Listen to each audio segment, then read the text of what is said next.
Bismillahirrahmanirrahim. Ləin şəkərtum ləəzidənnəkum və ləin kəfərtum innə əzəbi ləşədid. Və yada salın o zamanı ki, Rəbbiniz belə elan etdi.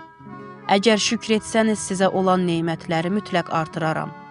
Və əgər kafir olsanız, ya naşükürlük etsəniz mənim əzabım əlbəttə çox şiddətlidir. İbrahim surəsi, ayə 7. Bazara getmişdim. Alışverişim bitəndə oğlum üçün bir oyuncaq aldım və evə qayıtdım. Son zamanlar mənimlə birlikdə məscidə gedib namaz qılırdı. Ona görə həmin hədiyyəni oğluma verdim. Çox sevindi.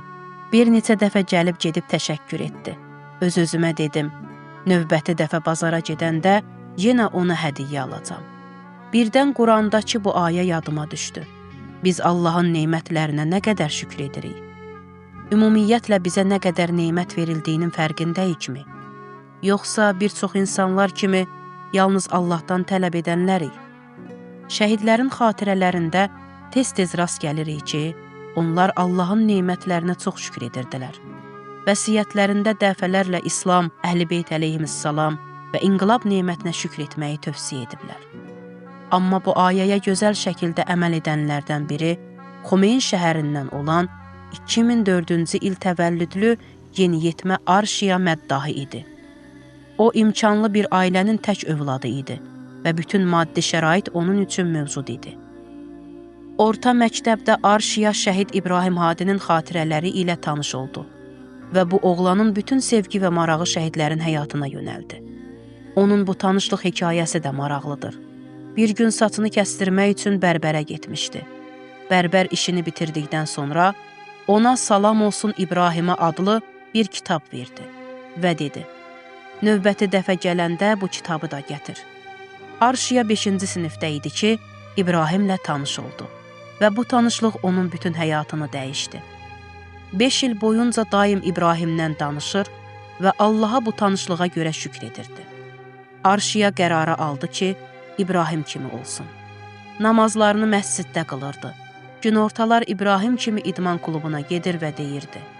Gənclər üçün ən pis şey işsiz qalmaqdır. Gecələr məsciddə Qur'an-ı Kərimin hifzi dərslərində fəal iştirak edirdi.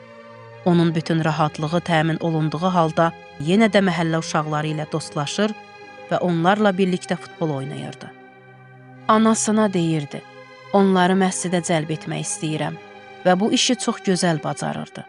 9-cu sinifdə artıq dini gənclər qrupu olan Salihin həlqəsinin rəhbəri olmuşdu və onlarla yeniyetməni məscidə cəlb etmişdi. Heyət, mədəni tədbirlər və cümə namazlarında fəal iştirak edirdi və fəal bir mədəniyyətçi gəncə çevrilmişdi. Amma çalışırdı ki, ixlasını qorusun. Arşiya öz təsirli danışığı ilə anasını hicaba təşviq etdi. Onun çox xüsusi bir xüsusiyyəti var idi. Əraf surəsinin 17-ci ayəsini əzbərləyəndən sonra hər kəsə deyirdi. Şeytan 4 tərəfdən bizə hücum edir. Tək bir səbəblə Allahın neymətlərinə şükr etməyimizi istəmir. Anası deyirdi. Bəzi gecələr təsbihini götürür, otağın küncündə 1 saat səcdədə qalırdı. Soruşurdum, oğlum, nə edirsən? Deyirdi, ana, səcdəyə gedirəm və bacardığım qədər Allahın neymətlərini dilə gətirirəm və onların hər biri üçün Allaha təşəkkür edirəm. Biz bilmirik ki, mehriban Allah bizə nə qədər çox neymət bəxş edib. Bir gün ona dedim, gələn il ixtisas seçməlisən. Riyaziyyat üzrə oxumaq istəyirsən, yoxsa təbiət elmləri? Həkim olacaqsan, ya mühəndis? Cavab verdi. Heç biri. Mən müəllim olmaq istəyirəm. İbrahim Hadi kimi uşaqları Allahla tanış etmək istəyirəm. Və sonra arzum budur ki, tanınmayan bir şəhid olum. Arşiya 2021-ci ilin qış günlərindən birində məktəbdən güclü qarın ağrısı ilə evə qayıtdı. Anası bir xəstəxananın tibb işçisi olduğuna görə onu dərhal xəstəxanaya apardı. Yoxlamaların nəticəsi isə xərçəng xəstəliyini göstərdi. Qısa müddət sonra Arşiya şəhidlərə qovuşdu. Xumeyn şəhərinin şəhidlər fondundan bir məsul belə nəql edir. Çox ağır xəstəliyim var idi. Bir neçə dəfə əməliyyat olundum, amma faydası olmadı. Bir gecə İmam Hüseyn əleyhissalama təvəssül etdim. O qədər ağladım ki, yuxuya getdim. Yuxumda imamı gördüm. İmam mənə Xumeyn şəhərində yerləşən İmamzadə Əbu Talibin bir küncünü göstərdi və dedi, burada tanınmayan bir şəhid var. Mən səni bu şəhidə tapşırıram. Amma mən bilirdim ki, o İmamzadədə heç bir şəhid dəfn olunmayıb.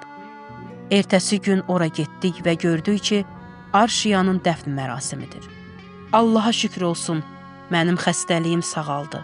O gündən bəri bu oğlanın məzarı şəhid sevərlərin ziyarət yerinə çevrilib və çoxlu möcüzələr nəql olunur.